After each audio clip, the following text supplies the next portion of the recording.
Hello viewers, and welcome once again. We are still at Glorious Farms, where they are building their new Pigpen.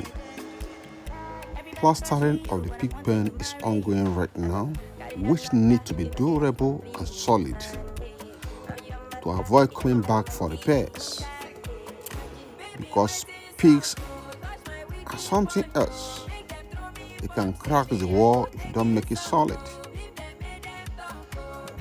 So if you are watching for the first time, I advise you watch our previous videos for more tips about building Pigpen. And if you have not subscribed, subscribe with us so that you can learn a lot of tips about building Pigpen. Thank you for watching.